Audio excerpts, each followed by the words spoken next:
Still don't have an intro. The history of No More Heroes is a very interesting one, as it feels like this series was perfectly set up to become just another forgotten franchise. Despite this, it triumphed and became a cult classic with a very small but very tightly knit community. I'd wager at least part of this is thanks to the availability of this series. Think about a modern day console and the likelihood some No More Heroes game is available for it is practically 100%. And with a fanbase where the majority of people learned about it way after its original release, availability should be a top priority for the developers. However, this doesn't seem to be the case. This series has multiple port jobs which range from good to how did this make it past the testing stage. And aside from random Twitter threads and Discord servers, these port jobs aren't covered much. So I decided to talk about them because it seems funny, and I want to inform the few people who care enough to listen. This video is a supercut of the 2 No More Heroes ports videos I released some time ago. So if you haven't watched those, then don't watch them? Like, dude, that's literally why I'm making this supercut. Anyway, here is the strange ports of No More Heroes complete. If Challenge had a taste, you'd be quite delicious. I'm covering both of these games at the same time, mostly because whenever they got re-released, the ports released at the same time with only one exception I'll talk about later. We have to talk about the initial releases of these games first, of course.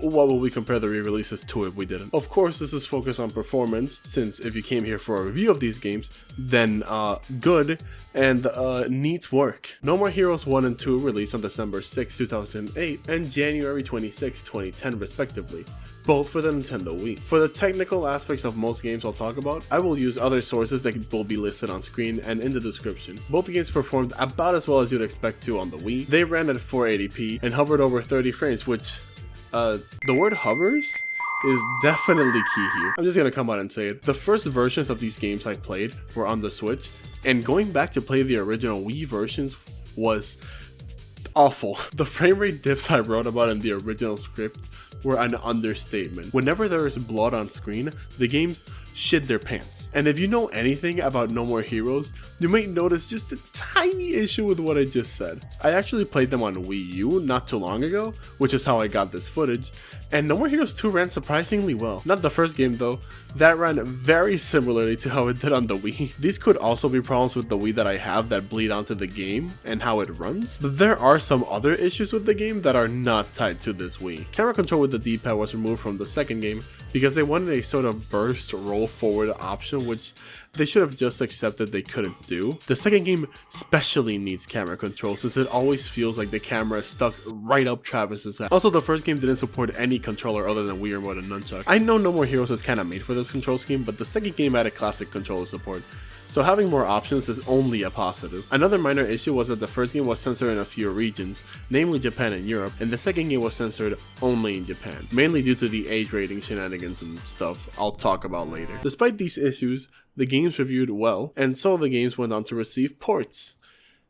10 years after the official release. Yeah, the series went MIA for a bit until TSA was announced, but after that we received the No More Heroes 1 and 2 Switch ports. Both ports released on October 28th, 2020, and I'm just gonna come out and say it, No More Heroes 1 and 2 on Switch are by far the best way to play these games. Let's start off with something relatively simple, being that now the games run at a somewhat consistent 60 frames and at 720p natively on Switch. When you place them next to each other, the Switch port looks so much cleaner and sharper, it looks amazing. On top of this, huge frame dips have basically become a thing of the past. Now No More Heroes doesn't decide to clock out after you accidentally kill 2 dudes at the same time. On top of that, the only gameplay issues I had with the game that weren't issues with the core of the game were fixed. Now both games have motion controls and standard controller support, as well as camera control. Hey guys, editing Hedgie here. I'm just making a small correction here because in the original audio recording I said that the Switch versions had comically fast load times, at least in comparison to the original versions. But then I rewatched the footage and realized that the load times really weren't that different. They were just off by like a couple of seconds, which is still a change. It's still something that is a positive for the Switch version, but I feel like the wording in the original section was a little bit off, so I'm just here correcting that. It's still a good change, but it's less significant than I originally made it out to be. The games are also fully uncensored in every region they're in, and all we lost in translation was one music video and song because of copyright issues. In case you're wondering, it's Heavenly Star. This was specifically for the first game, and it was basically treated as Sylvia's theme. Bizarrely enough, the song was replaced with It's Kill or Be Killed from the sequel. Like, it fits Sylvia's character, It's just weird to use a song from the sequel to replace a song in the prequel. These ports were published by Xseed Games and developed by Engine Software, which previously had aided SUDA in porting Killer 7 to PC. These guys made the definitive versions of No More Heroes 1 and 2, and I implore you, if you want to try the series out, do yourself a favor and play these versions. You will not regret it. You might be thinking for the intro I made for this video and the title, it might be really weird that the first ports I'm talking about are extremely positive ones. But trust me, viewer, this is the calm before the storm, because now I got a very peculiar question to ask you. Out of every platform, which one do you think should have gotten these two games next? Got your answer? For those of you who said PC, you're kinda right. On February 11th, 2021, No More Heroes 1 and No More Heroes 2 Desperate Struggle made their grand debut on PC through Amazon Luna. If you don't know what Amazon Luna is, first of all, I don't blame you. Second, Amazon Luna is Amazon's foray into cloud gaming. If you don't know what that is, somehow, imagine Netflix but for games. It's far more complicated than that, but for the sake of this video, that's all you need to know. Them making it here before Steam is extremely bizarre, because No More Heroes is not a system seller, or service seller? I love this series as much as the next person, but if you're telling me you know someone who got a Switch or a Wii purely because they wanted to try out any No More Heroes game, you're either a liar or friends with a psychopath. Oh wait, never mind, apparently some people did. I've made a severe and continuous lapse in my judgment, and I don't expect to be forgiven. I'm simply here to apologize.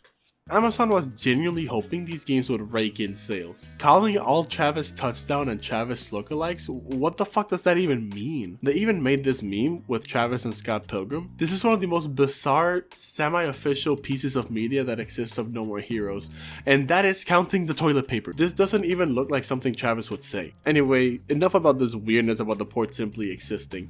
How does it play? I don't know. Not only is Luna not available in Puerto Rico, but even if it was, both games already left Luna. You heard me right, after less than 3 years, these system sellers sold no systems and were taken off the service. Suspiciously enough, both games left on separate dates despite releasing on the same date, with No More Heroes leaving on February 11th, 2023, and the sequel getting dropped in March 2nd, 2023. I'm not sure why the No More Heroes 3 contract lasted slightly longer than the No More Heroes contract. If it was extended like an extra year, then yeah, I'd get it, but giving it just one more month, it just doesn't click with me. Anyway, the only gameplay opinions I found online are from Travis Dice Again on Twitter, which is a source that I trust, which said, imagine the PC ports but with input delay. Fuck right, the PC port. On June 9th, 2021, wow, the same year as the Luna release, that exclusivity lasted less than the Confederacy. No More Heroes 1 and 2 released on Steam, and I'm not gonna lie, I kinda wish they didn't. If you've heard anything about these ports, it's about how awful they are. I don't have any evidence of this, but when they initially dropped, both games had a mostly negative score on Steam, which is insane for a series whose lowest score on sites like Metacritic was 67 on TSA, which is still just mixed. They all went on and on about crashes and performance issues. It didn't help that I also found out these ports existed the day they were released, when I was scrolling through Steam. They were not advertised at all. It's like Marvelous knew they had a stinker in their hands and they just wanted to wash their hands off it and make some money back. For that reason, I avoided these ports for the longest time, not really having disposable income to buy them, and even if I did, I knew I'd leave fully disappointed. Then I remembered, not only am I a liar, I'm an employed liar. I decided to get the entire trilogy on PC when I decided to start scripting this video, and of course that entailed me beating them and getting the PC port experience firsthand. So after experiencing these amazing works of art, I can safely assure that I mildly regret my gaming experience. These ports are bizarre. They're like a mimic. You think you're getting an alright port until you start getting closer to it and it's just ready to pounce on you with horrible PC settings and performance issues. Let's start off with the fact that the PC port doesn't have keyboard and mouse support. Yes, these PC ports for the personal computer, whose main input mechanism is keyboard and mouse, don't support it. It's not like they had no way to translate the control schemes. They already translated motion with the right stick for the Switch release. Even on the original version of No More Heroes 2, it's not like they couldn't do the same motion with the mouse. A bit of a spoiler for later, but the PC version of No More Heroes 3 did just what I'm suggesting and it works fine. But no, these games required a controller. Even if you had a controller, I sure hope that controller is an Xbox One because it doesn't recognize any other. I tried using my Switch Pro controller and it just turned off the second I turned the game on. The Switch controller's not working will be far more egregious the deeper we dive into the sport, but just know that in reality, this isn't much of an issue because of Steam input. In fact, I tried to use the Pro controller in other games and it was acting weird too, so it could be that. You could have finagled with the settings back when Steam input wasn't a thing, but having to literally tinker with your launcher settings shouldn't be a requirement for your game to simply function. On top of that, if you don't like the default configuration of the controller, then screw you because there's no in-game setting to change the controllers. Yeah, no input remapping in the PC game. I'm sure it wasn't too much of a hassle to add that option to this game's configuration menu. Speaking of which, this is the configuration menu for this 32-bit executable game in 2024, which by the way, yeah, this game is only available as a 32-bit executable. I didn't know where else to put it in the script. Did I fall into a black hole? Am I actually in the year 2010 and I just can't tell?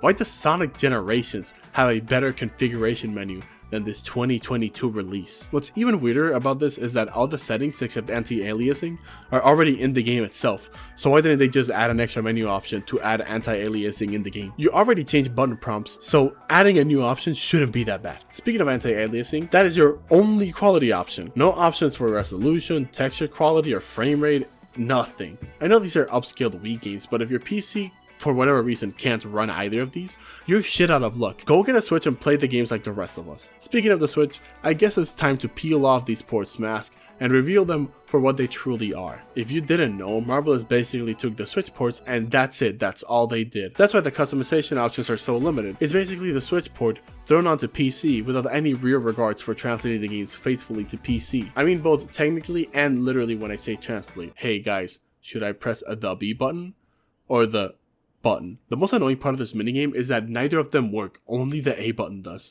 For fuck's sake, they didn't even bother changing the Joy-Con icons in the pure white Glastonbury minigame. I'm half shocked I don't see a weird mode pop up whenever I go charge my katana. This brings into question bugs that were added into the sport specifically, like the fact that you can't do a charge high slash or strike in the first game, the transition from high and low being weird, and why did they crash so much on release? They still crashed a bit after the patches.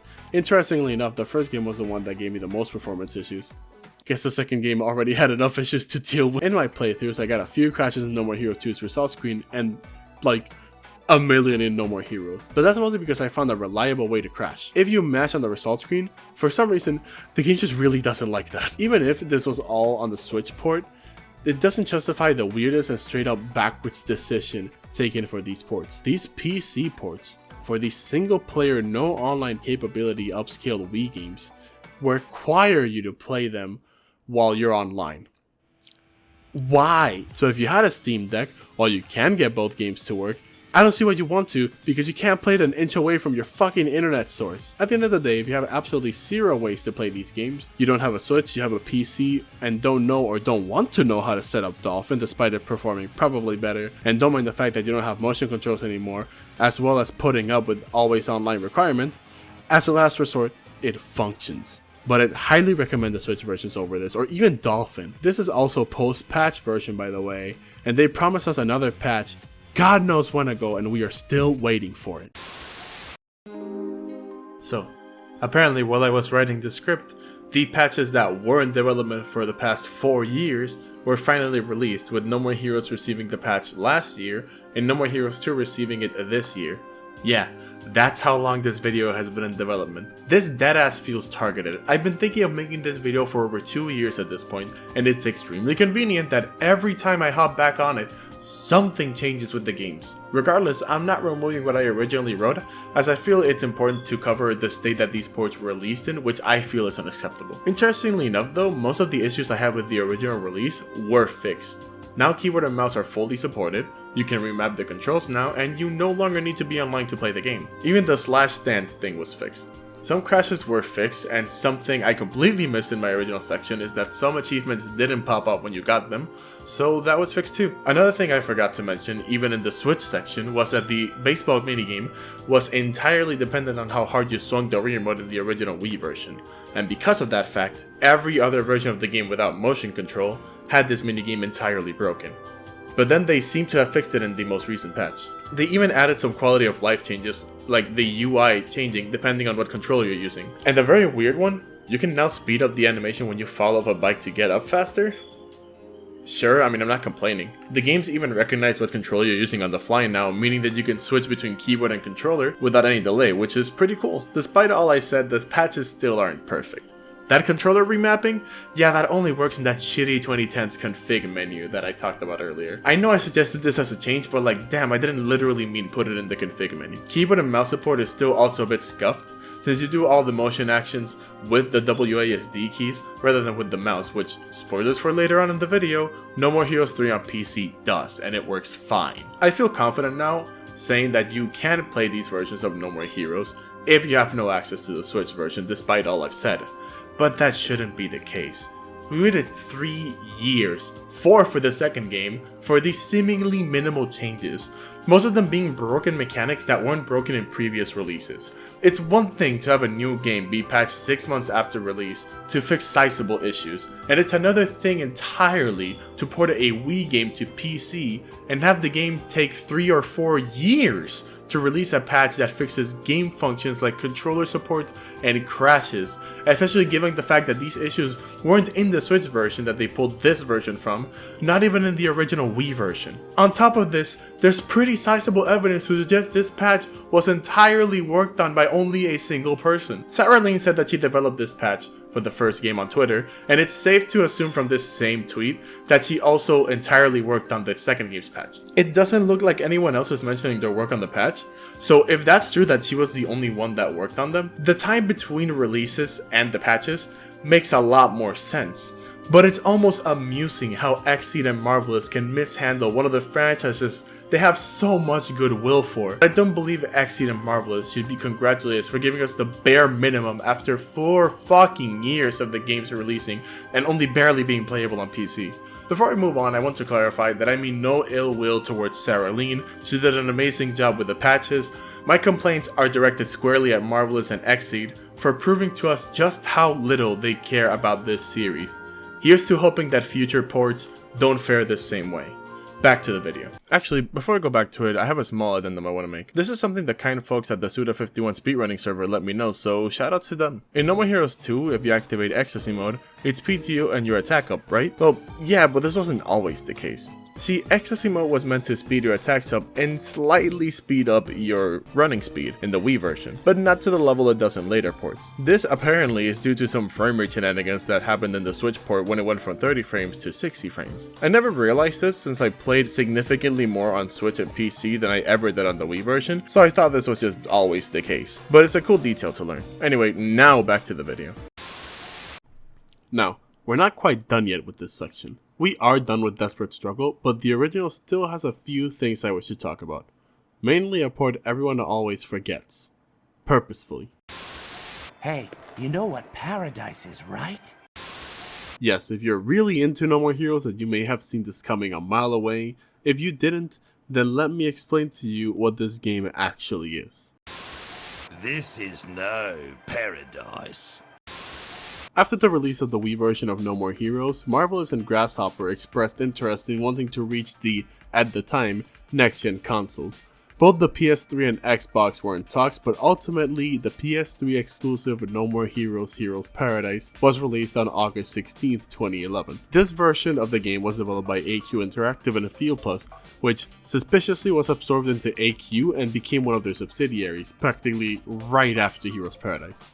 Off to a great start, I see. Suspiciously enough, I basically couldn't find anything either of these companies made after 2011.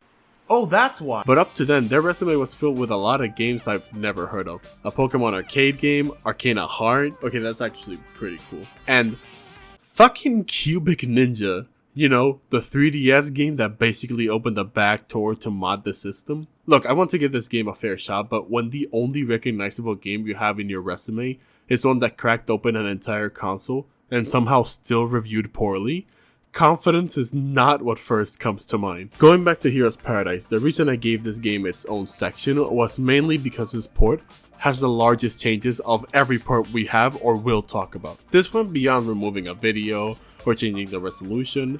This is an enhanced port. The first spot this is the most noticeable in is the game's art style, as it has changed drastically from the Wii release, and it's an art choice. Despite what most people think, I genuinely believe that which game's art style you prefer comes down to personal preference, but I do still prefer the original. Heroes Paradise looks too much like this will be what No More Heroes will look like in 2013. Some areas of the game, like some environments, do have straight upgrades in comparison to the Wii original, but I believe that some of the Wii designs and models beats the more high definition look of the PS3 version. Some of the expressions also don't look as funny as the original Wii version because of the remodeling of the characters. The best example of this is the scene where Sylvia kicks Travis out of her limo. It looks infinitely funnier on the Wii version because of the slightly fucked up models. And since I completely forgot to write this in the original script, I'm just gonna state this now. This is the only version of the game where the intro sequence, you know, the fight between Helter Skelter and Travis, got entirely remade. These are new models. It was remade, the animation from the ground up, and I find it really funny because that wasn't even done for the Switch version. Aside from visuals, when you pick up the game, you're almost immediately slapped across the face with gameplay changes. First and most importantly, Travis can now charge his high slash and move like he could in No More Heroes 2. This baffles me because I found out by accident and subsequently started questioning why they didn't bring it back in any of the other ports. It's a genuinely good change and one that deserves to be back in at least the Switch port. There are other objectively positive changes to the gameplay that people tend to obviate because this version is so disliked. Another example is that now you can store dark sides and use them whenever you see appropriate. This is a huge change because I don't think there's enough digits in the universe to properly enumerate how many times I got a really good dark side only for the section I was on to end and basically make me waste that dark side entirely. Funnily enough, this keeps being a problem with the rest of the series,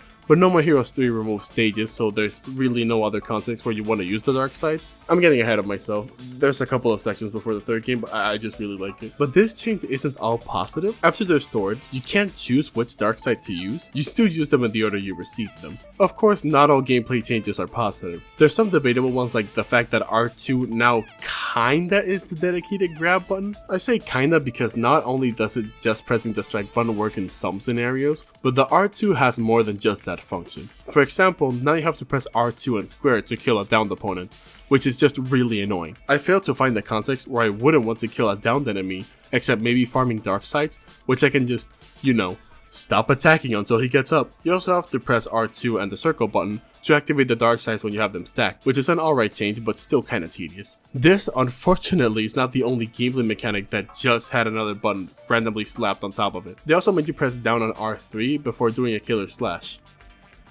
I need to know who decided on this. This is like a perfect example of first world problems, right? But this doesn't really have a reason to exist other than maybe making it slightly more complex to do a killer slash, but literally no other game in the series that supports gamepad has done this. At least you don't have to use it when you use the PS Move.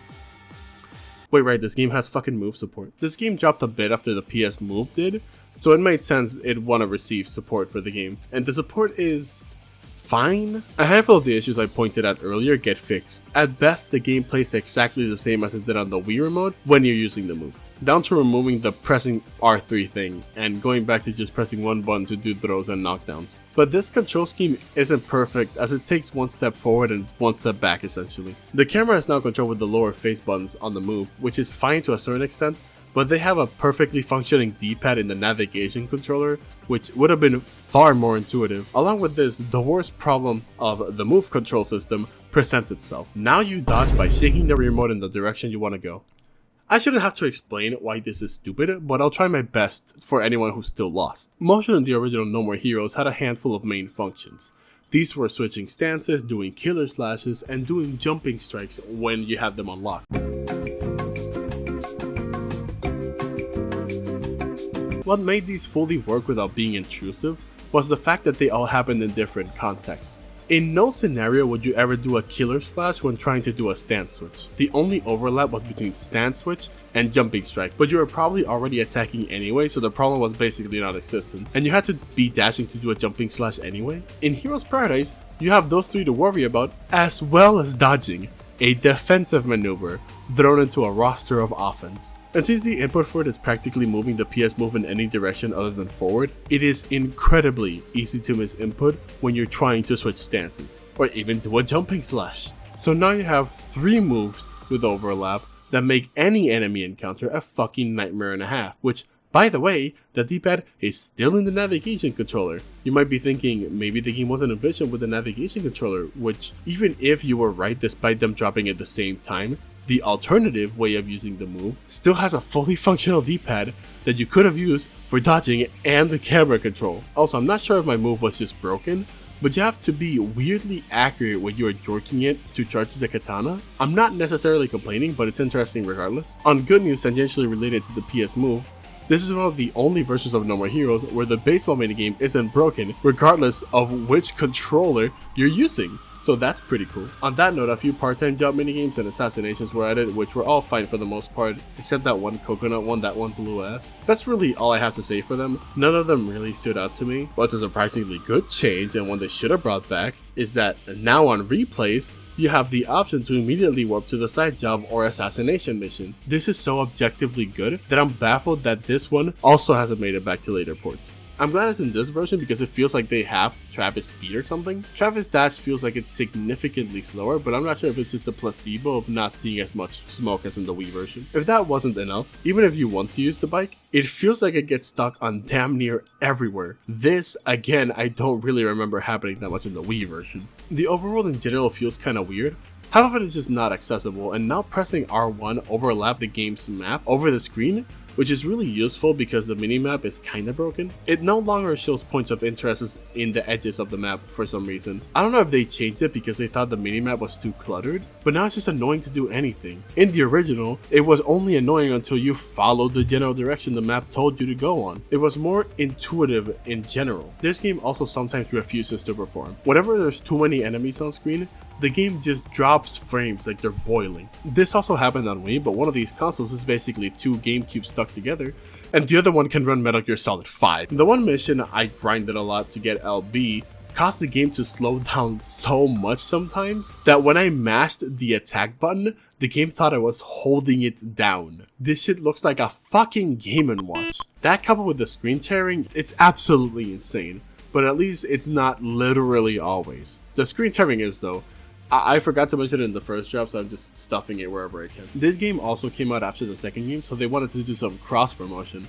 So they decided to add 5 bosses from No More Heroes 2, and I genuinely think this is super cool. If you played both games, you know that they are both functionally different. It's kind of hard to explain, but you just kind of know when you're fighting a boss from the first game and a boss from the second game. So it's really cool to see bosses from the second game get translated to the first game style. Now, not only are the bosses horribly designed, but they also have comically large amounts of iframes. Yippee! The bosses they brought back were Skelter Helter, Nathan Copeland, Kimmy Howell, Matt Helms, and Alice Twilight. Why her? She's the second to last boss in No More Heroes 2. Wasn't there a better option to spoil the rank 2 boss? The other bosses are either early bosses or special bosses like Kimmy Howell. Alice kinda sticks out a bit. On the note of additional content, this game had DLC. I don't have access to it, but from what I can tell, it's just cosmetics for your bike and katanas. Some of the katana ones are pretty cool, like Henry's sword for one of them. There's also a model viewer that was also DLC, and you can see every model in this mode. Even Jean! Look at her and her 12 polygons. And that's it for the original No More Heroes.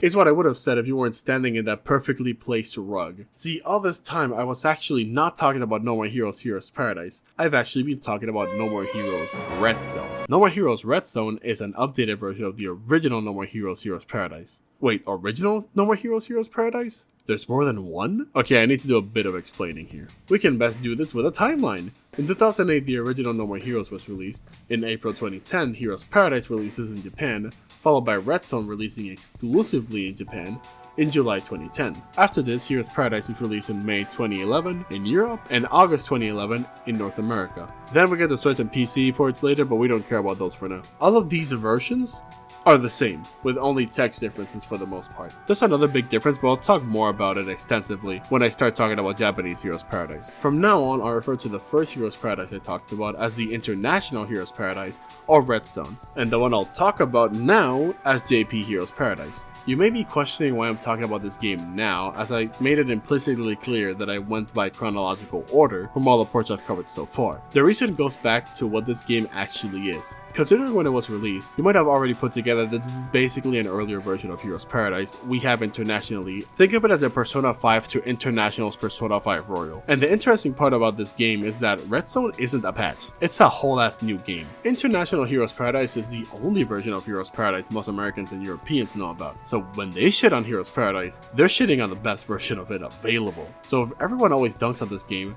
just how much worse is its original version? Well, let's start off by the fact that I already technically lied. It's not an original version. It's an original versions. Yeah, this version released on 360 as well as PS3 with a different age rating too. The PS3 release had a 0D rating, the equivalent of ESRB's M, and the 360 version had a 0Z rating, the equivalent of the ESRB's adult only rating. The 360 version isn't censored that much, given its C rating. There's only one real case of censorship, being Death Metal's boss fight, where Death Metal isn't decapitated because I'm not really sure why. Maybe it's a culture thing? I'm not sure. This censorship is the one they use as a base for Redstone. I'm singling out Redstone here because International Heroes Paradise is fully uncensored, like the North American Wii original. This is also a great time to mention that I didn't play the 360 version. This is mainly due to the fact that my pockets are crying.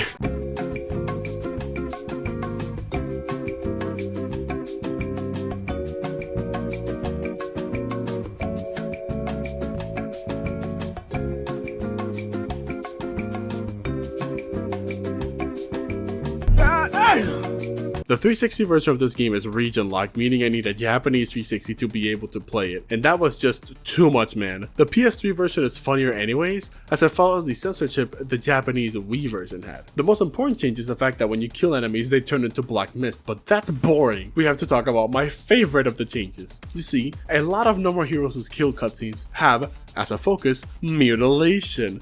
Death Metal's hand, Shinobu's hand, a handful of characters getting decapitated. These are all focuses of cutscenes they appear in. So when this censorship was implemented, most of them had to be awkwardly worked around. The two hands related ones just had their hands just be there. It makes very little sense because in both cases, in the original version, their weapons flew up with their hands. So these censors look extremely funny because they just look like they're really tired. Holly Summers had to be killed, and awkwardly her entire body was just practically left intact after the grenade blew up in her face, because in the original cutscene she looked like this. But the fact her body remained was very important to the cutscene that takes place in the game afterwards. Anyway, back to what we were actually here for. Just how bad is this version of the game exactly, compared to the other ports we've talked about? It's pretty bad. First off, the art style is different again, this time resembling the intentionally washed out colors of the original. It's again up to personal preference which art style you prefer more. I personally still prefer the originals, but it's debatably a positive. We also have Japanese voice acting? What the hell? Why wasn't this brought back with subsequent re-releases? It's such an interesting part of No More Heroes' history, and I see no reason as to why. Okay, so calling this dub bad is a little mean. There's some genuinely good performances here. The main protagonist is not one of them. This is mainly due to the voice direction, since this cast is kinda stacked. But Travis sounds like a snobby loser, and you can argue that that's his character in the game, but the whole point of Travis is that he's a walking contradiction. His voice and fighting capabilities juxtaposes brilliantly with the fact that Travis is a hoity loser who entered an Assassins Association and kept getting higher in the rankings mainly for Poon. Hey, when I hit number 1, you better be looking your best. なあ、俺が1位になるまで体を磨いといてくれよ。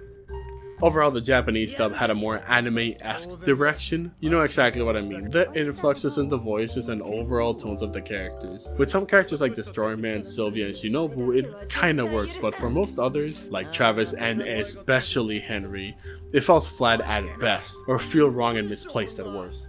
Oh, about 10 years ago. Yeah, that's right. Because we were both in college at the time. かれこれ、もう10年近くになる。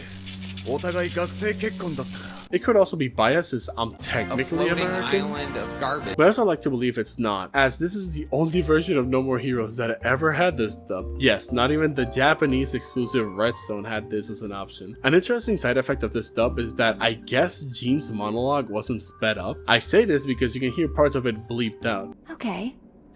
I'll make it short and quick. You are my half-brother. You know that manga called Miyuki? The Japanese one? Well, it's like that. Your father abandoned my mother to run off with your mother. It broke her heart beyond repair. She killed herself. Knowing I had nowhere to go, he took advantage of me. Ever since I can remember, she molested me. オッケー。それじゃあかいつまんで言うと。あんたとは腹違いの兄弟なわけ。言ってもあるでしょあんな関係。あんたの父親はうちのママを捨ててあんたの母親を取った。私のママは失礼なのに自殺したわ。あの男は身寄りのない私の闇につけ込んで幼い頃からしてたの。汚いアパートに住まわされて。 Interesting stuff. This means the only No More Heroes games with Japanese dubs are specifically Japanese Heroes Paradise and No More Heroes 3, but we'll get to that one later. The only games that dodged a Japanese dub were TSA, since it had like 4.5 spoken lines, and No More Heroes 2 because fuck No More Heroes 2. Anyway, this is the only piece of content Japanese Heroes Paradise has over Heroes Paradise, since practically everything else the international release added is just not here. I can't count on the game too much for not having PS move support or the sequel's bosses, since they didn't exist at the time Japanese Heroes Paradise dropped. And I can't say much about the bonus missions and side jobs not being there, since from what I've been able to find, there's no evidence that they were cut from the game or anything, so maybe they just didn't have the ideas for them at this point. What I can clown on is the fact that this game doesn't have the warping to missions thing that Redstone had. It's such a small but also necessary change when most of the game is grinding money. Also, this game doesn't use any motion, so stuff like charging katanas or jumping with the bike is all done with the right stick now, which isn't really a bad thing. The reason I mention this is because in the international release, you had to shake the remote to do both, even if you were using a normal controller. So it's good the previous release had an alternative. In International Heroes Paradise, this wasn't too responsive on release, but there was a patch released that made it better to the point where I believe it's the fastest way to charge your katana in the series. I mentioned this patch because Japanese Heroes Paradise also had a patch, but I'm still looking to find what exactly changed. The answer I've come up with is that the game crashes less, which by the way, the game crashed like 3 times on me when I had enough money to get to the next rank fight. If you played this game before and know how the saving works, you're probably as annoyed as I was when this happened. This game made me panic save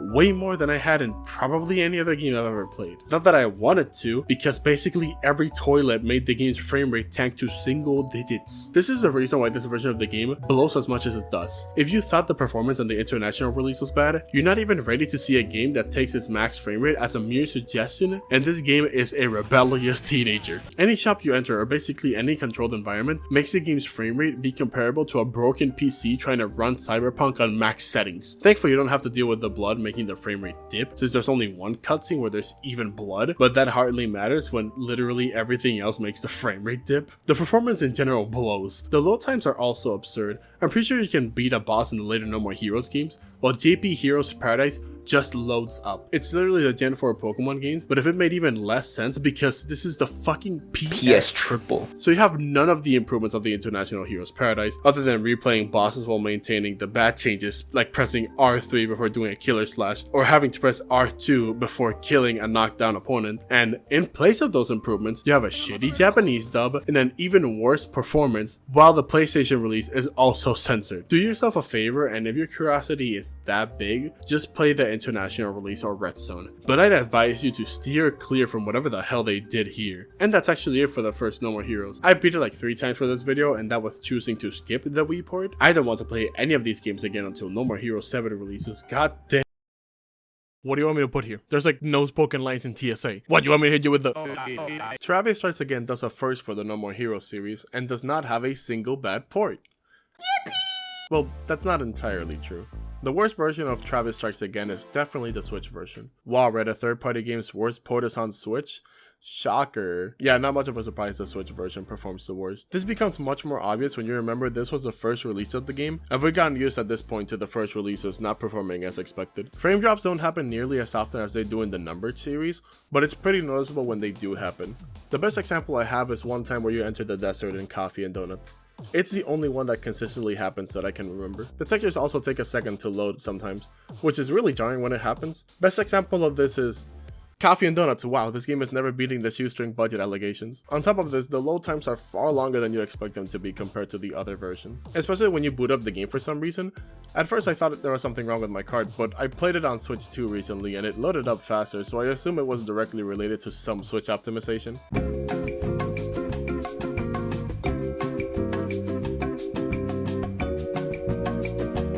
I'll talk about how TSA and 3 run on Switch 2 later, but it's not significantly different. And for the record, the first two games run better on Switch 2 than they did on the Switch, but they're locked to 60 frames, so they're not getting any better than that. Anyway, back to TSA.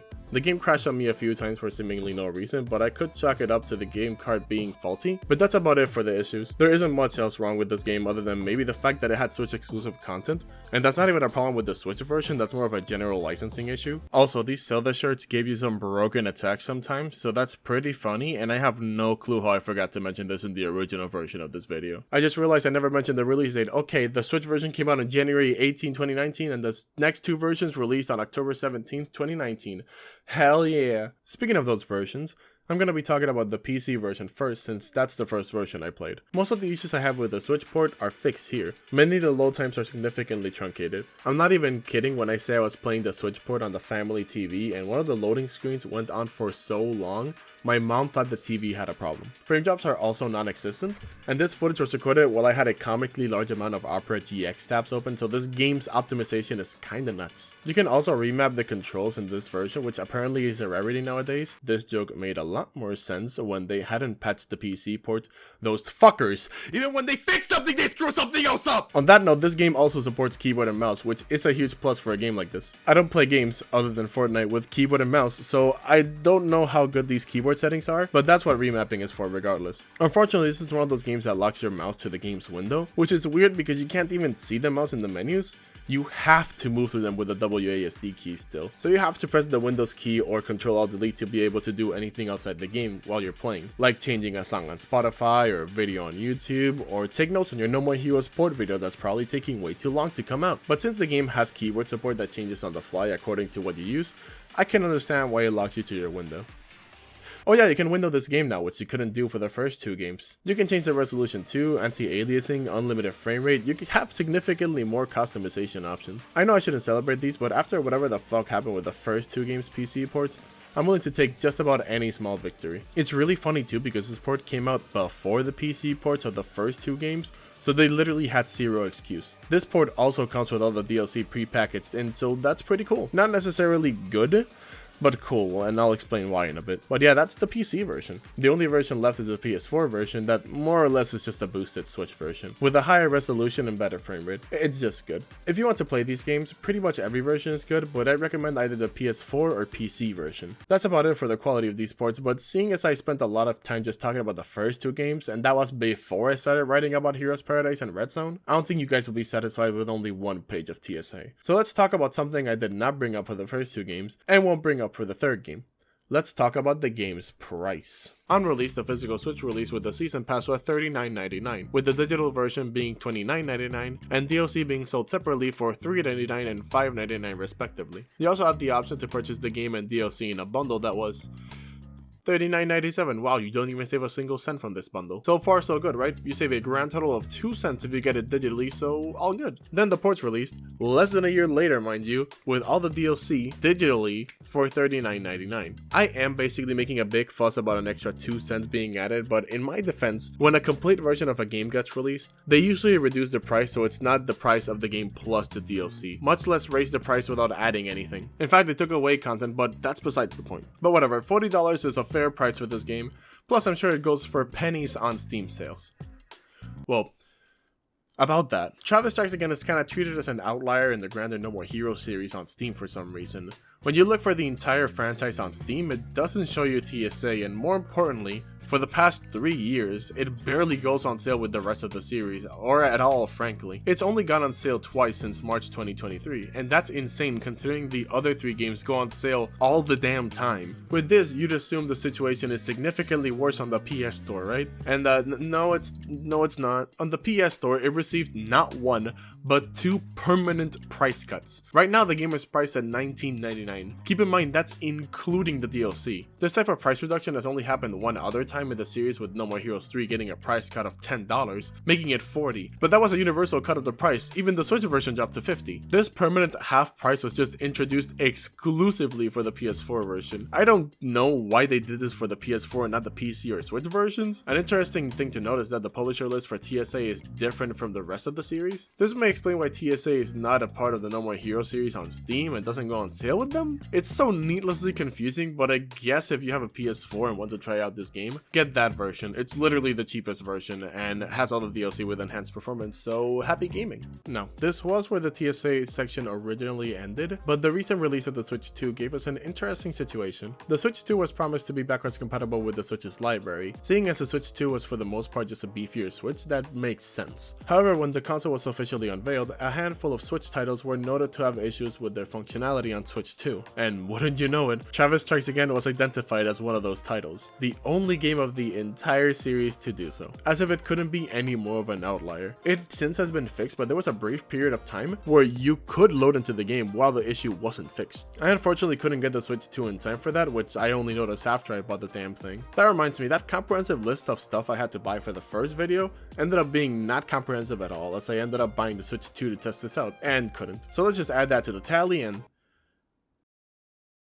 Is my bank account good? Haha, no it's not, you dumbass little broke bitch. Despite me not being able to capture it, someone on Twitter with the username Dr. Strain was able to get some footage. The game seemed to boot up fine, but Travis immediately and permanently started T-posing. This is extremely funny and a shame I couldn't capture it on my own Switch 2. Anyway, after the update, I'd say the performance is on par with the other 2 versions. Trust me guys, I entered coffee and donuts and the Switch 2 didn't blow up. That shit was just stupid. After having a game with only 3 versions, all being good, let's go to that. No More Heroes 3 was released on Nintendo Switch on August 27th, 2021. Along with No More Heroes 2, it's pretty controversial for various reasons, but overall, I like it a lot. It's probably my favorite out of the whole series, but we're not here to talk about that. Let's talk about the original Switch release. This game brilliantly brings back the tradition the Number series had of having the game only barely functional on the system it was designed for. I thought for the most part the game ran fine, but I recently looked up some resources and found out some frankly embarrassing details about this release. While docked, No More Heroes 3 tries to run at 720p with combat sequences at 60 frames and everything else like the overworld and the cutscenes at 30. Once again, the keyword here is tries. The undocked version also tries for the same metrics, but it tries to go for a 480p resolution, and I think that's all I need to say about the undocked version. So back to docked. None of the numbers I just gave you are consistent. In combat, the frame rate is mostly stable but can drop to 50 or even 40 frames. But in the overworld, it's capped to 30, but I almost feel like the cap wasn't necessary because it almost never reaches that. It feels like boosting in your bike is a shortcut to opening Microsoft PowerPoint. The cutscenes thankfully don't suffer this too often, but when they do, it's so painful to watch. My personal highlights are the scene where Fu kills the president, as well as the ending of Destroy Man True Face, where the underground bunker blows up. I don't even have a joke for this, just look at this, man. The textures you look at for most of the game, like characters and enemies, look fine for the most part, but the textures for most of the overworld are embarrassing. Not to mention the obscene amount of pop-ins these textures have, which show up as soon as the first damn cutscene. This is not even talking about how some destructible terrain can freeze your game momentarily, or the many bugs the game came out of the box with. Please keep in mind while I'm saying all of this that I love this game and it is my favorite in the series. This was the version I played and it's still one of my preferred ways to play it. I got new Joy-Cons just to try the game out with motion controls, and it's probably the best way to play the game in terms of control, for the most part. The inputs are insanely sensitive. It feels like damn near any direction can trigger a killer slash, even if you're not even swinging in the right direction. After noticing them, these issues are both not comprehensive and hard to ignore. So all we could do was hope for either a patch to fix the performance issues, or for ports to more powerful consoles that could run the ambitious game SUDA was trying to create. And it seems like Marvel has wiretapped my phone, because in less than a year later, on April 25th, 2022, Xseed announced that they will be porting No More Heroes 3 to fucking everything. No More Heroes 3 would arrive to Xbox One, both Xbox Series consoles, PS4, PS5, and PC on October 11th, 2022, with a standard release and in this sweet day one release, which includes all of this. I actually have the Xbox version sealed, well, as sealed as I can have it. This was sitting for, no joke, the better part of 2 years in a local store, and I decided to pick it up. The fuckers charged me $60. Like, what the hell, kill yourself. Anyway, this release was extremely bizarre before it even dropped because the PS4 and PS5 only had TSA available to them at this point. And they still don't have any other No More Heroes game, by the way. I don't know why the fuck I wrote that in the script. And the Xbox consoles didn't even have a No More Heroes game to call their own, except for the 360 version of Heroes Paradise that isn't even backwards compatible with either the series consoles or the One, and was exclusive to Japan, because, you know, Japan just loves the Xbox. It's important to note that this is also the case with PS4 and 5, including the backwards compatibility issue. It wasn't even on PS Now, and Sonic 06 made it on there. This is strange because with both the PC and Switch, Grasshopper made sure the original 2 games were available on those systems before releasing their respective versions of No More Heroes 3. Why in the world would I play a third numbered entry of a series that hasn't even appeared once on the console it's released for, except for one version the fans collectively called the worst version of the original game, especially after Axiom and Marvelous had already set the precedent that if a console gets the third game, it gets every game along with it. Putting aside the issues the game had before release, this port job was handled by 2 companies. The port made for PS4 was handled by B-Tribe Digital Studios, while the PS5 and every Xbox version were handled by Muteki Games Collective. Yeah, it's a common misconception that the Xbox One version was also handled by B-Tribe, but it was actually Muteki. It's an understandable misconception because if the PC ports of the first 2 games are mimics, then the Xbox One version of No More Heroes 3 is just straight up an apparition. There is little to no gameplay of this version online. When I was first writing this,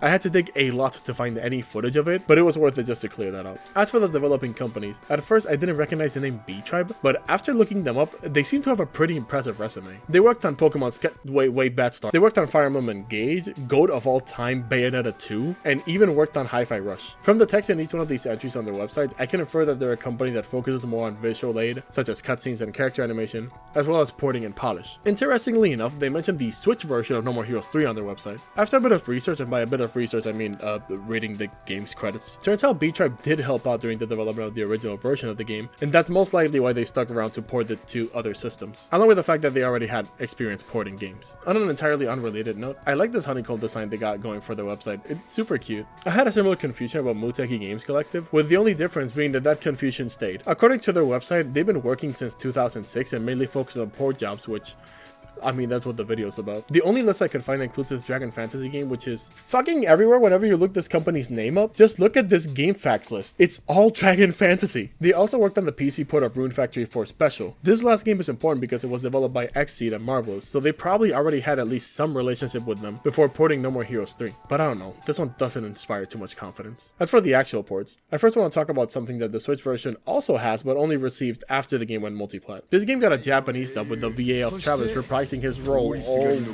no! Actually, this dub is pretty good. The performance from Kazuya Nakai as Travis specifically is significantly better than his performance in Heroes Paradise. He now embodies the juxtaposition of Travis a lot better in this dub. I'm tired of all this ranking bullshit. All I gotta do is take Prince Dumbass's head off and it's over. Bring it on! I'll give you a little kiss. ランキング戦なんて勝ったれ。ボンクラ王子の首を取って終わりだ。かかってこい。相手してやる。 Some characters like Fu fall into similar pitfalls of the original Japanese dub, which was that they sound way too much like generic anime characters, but Yuki Kaji has such a good performance in general that I just kinda accepted it for what it is. It also fits Fu's character significantly better than any of the characters from the first game. My daddy scolded me once. I was punished and was sent to rot in space prison. パパに怒られたぞ。制裁食らって宇宙刑務所で無所暮らしだった。 But then you have characters like Gold Joe that just sound like their English VA started talking in Japanese. It was dug out of a nebula behind the Milky Way. It's Galactica Rolling Thunder Rainbow!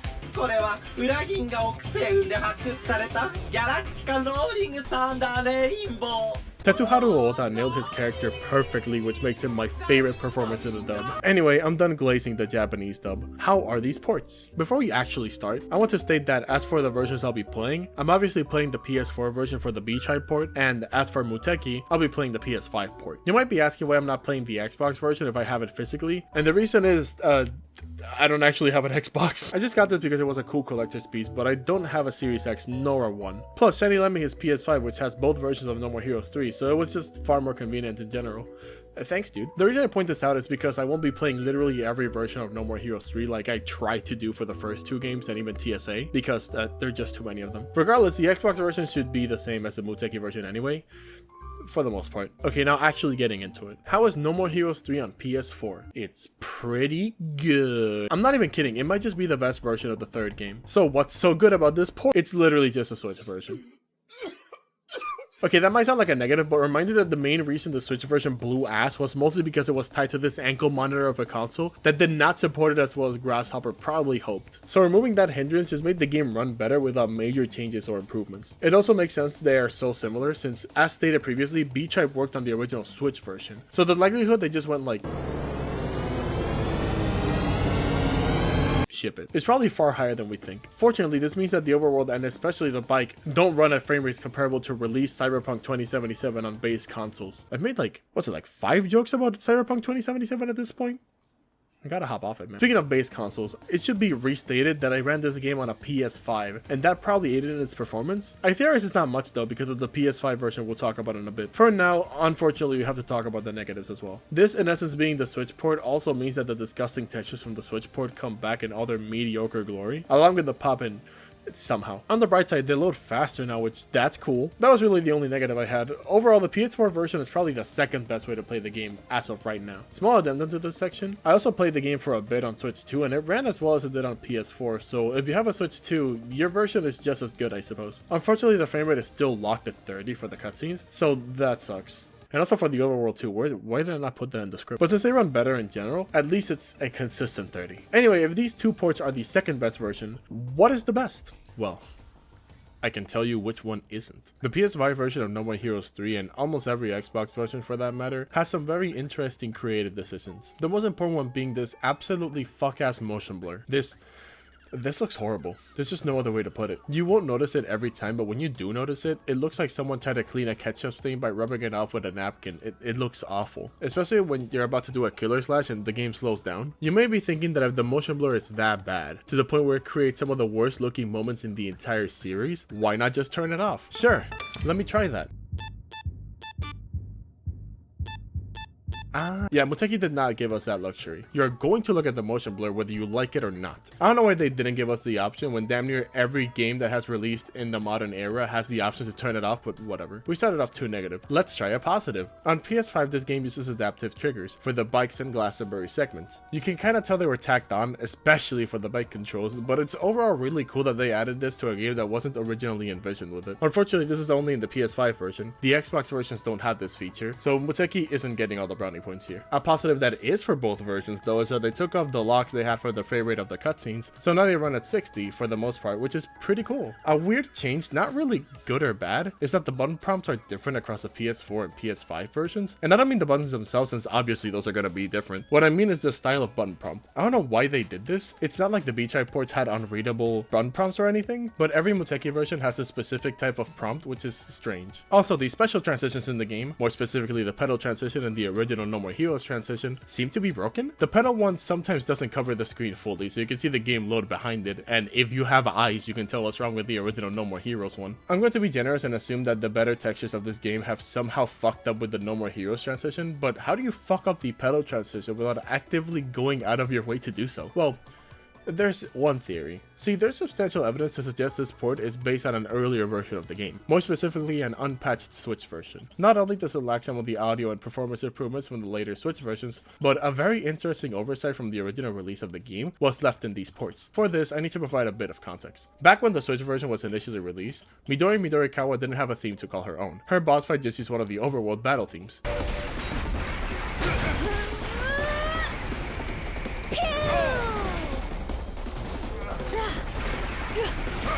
This was fixed in version 1.0.2.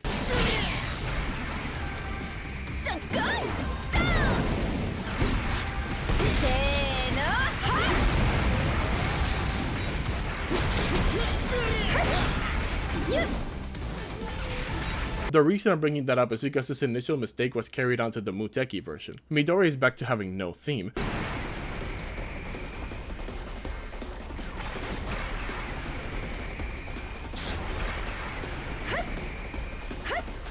This likely means they only had base No More Heroes 3 to work with, which is weird. I don't know why they didn't give them the latest version of the game. It's mainly what I just mentioned and the horrible motion blur that makes me steer away from this version entirely. Despite it having overall significantly better textures, the performance being similar to how it is on the PS4, better draw distance, and the adaptive triggers, I'd still say get the PS4 version instead, since it also runs on PS5. When you get down to it, both versions work as well as you expect them to, and if you get the PS5 version, you also get the PS4 version, so that works out. Which in turn means you can avoid literally every Xbox version. Though if you only have an Xbox, I'd say it's still an okay port.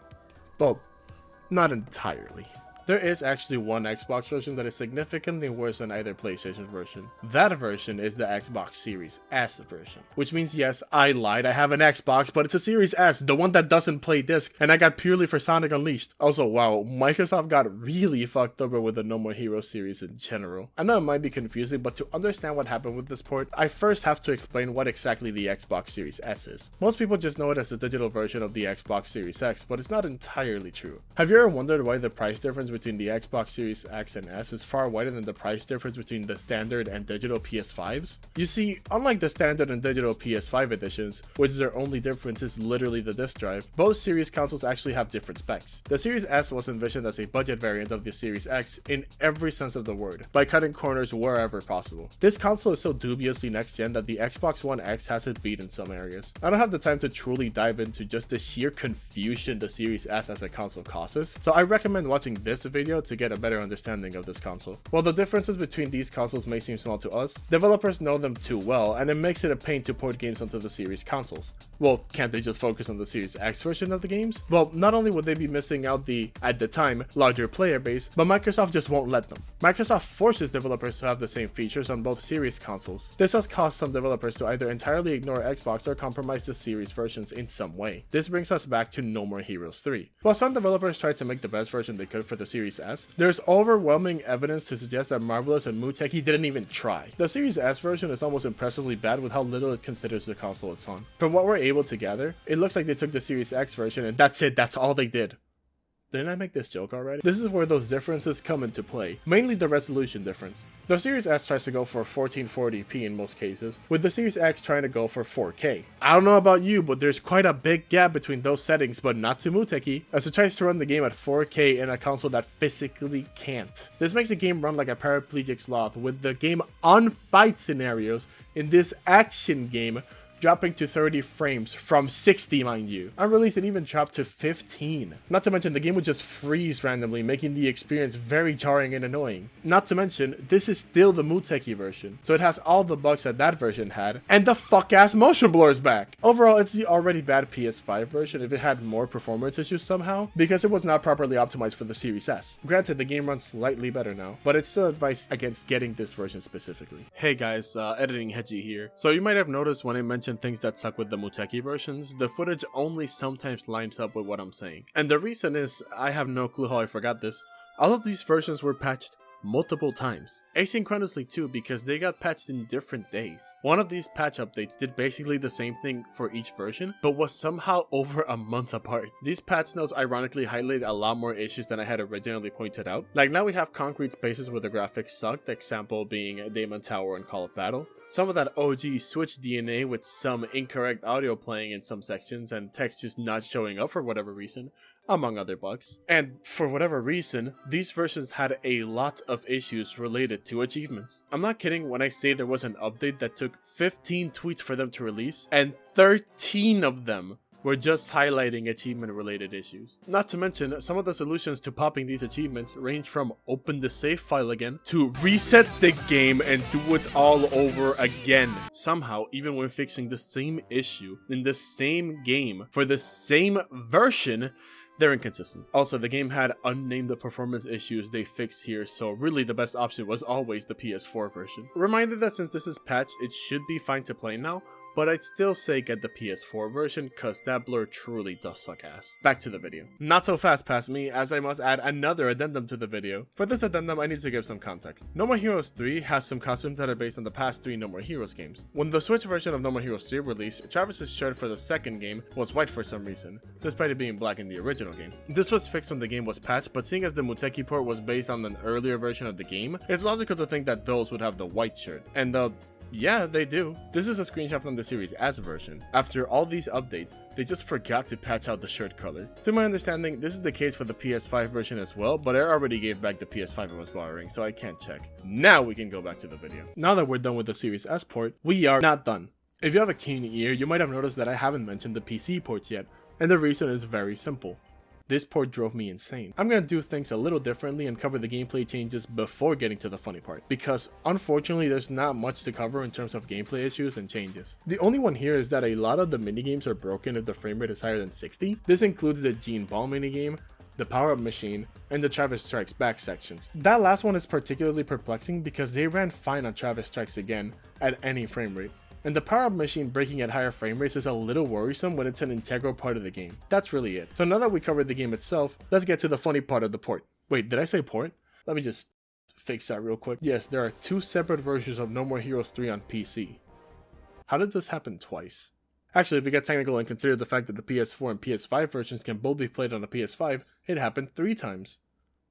And if we get super technical, No More Heroes 3 released on PC twice, for Steam as well as the Microsoft Store. Now, this may not seem that interesting since it's not uncommon for PC releases to drop on multiple distribution platforms. However, No More Heroes 3 does something incredibly interesting, because the Steam version and the Windows version are entirely different versions. The Steam port is the B-Tribe version, while the Microsoft Store port is the Muteki version. The reason these versions are different is probably because the PC version was always meant to be the B-Tribe version, but the Series version was most likely developed as a UWP app or a universal Windows platform app. I'm not going to go too in depth as to what UWP is, but the most important aspect of it is that it's a universal API where you can develop an app and make it run on basically anything that can run Windows, including Xbox and PC. Because No More Heroes 3 was likely developed as a UWP app, it only makes sense that the version that's on Xbox Series consoles can also run on Windows computers. The original plan was probably for only the Steam version to release, but since they had already developed a version that was compatible with the Windows Store, they just dropped it there too because why not? Initially, I wasn't sure if it was actually a UWP app because the Windows edition of No More Heroes 3 was a separate item from just No More Heroes 3 on the store, but I also noticed there's other games that do it too, so it's still probably a UWP app. It's a little confusing to have two versions of the same game running around in the same platform, but what if I told you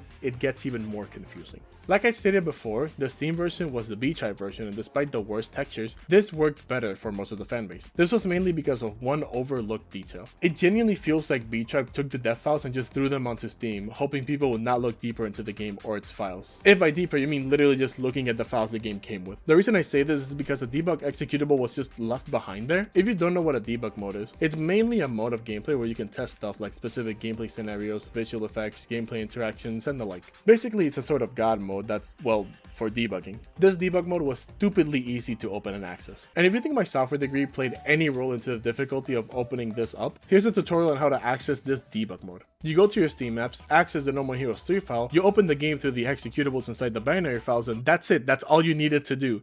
Pinnacle of security, ladies and gentlemen. The amount of stuff you could do with this simple executable is a lot more than I have time to cover here, and I couldn't find everything, but it's basically everything you'd expect a debug mode to let you do, like speed up the game, make you go through walls, rewatch cinematics and stuff. Wait, that wasn't in the base game? Because of this, the game was also easier to mod than every other No More Heroes game on PC. Overall, the people who knew about this were glad that they did, and it was certainly a good band-aid on the fact that they had the visually inferior Switch version. But then... Because of various complaints, mainly on the game's visuals, this game received a patch on May 2nd, 2023. Now, I'll give you 3 guesses to figure out what this patch did, but if you weren't in the community while this was going down, I could give you 50 and you still wouldn't guess what this patch did. Well, let's start off by the fact that this patch was nearly as big as the game at 20 goddamn gigabytes. And the reason it was so big, it was because it was the game. What this patch ultimately did to the Steam release of No More Heroes 3 was simply replace the B-Tribe port with the Muteki port. Marvel's solution to a game not looking as pretty as expected was to replace the entire damn game with a port everyone collectively dislikes more, but hey, it looks pretty. So what this did, rather than fix the various issues this version had, it just replaced the Steam issues with the Windows version issues, meaning the whack-ass motion blur comes back. Because yes, even on PC, it was forced onto you. By the way, yes, this means they added back in the white version of the No More Heroes 2 shirt. I love this series so much. To pour salt into the wound, the debug executable was just scrubbed from the game entirely. So if players didn't like their game looking like a water painting, then put up with it. bitch. To drive it home, these are the patch notes.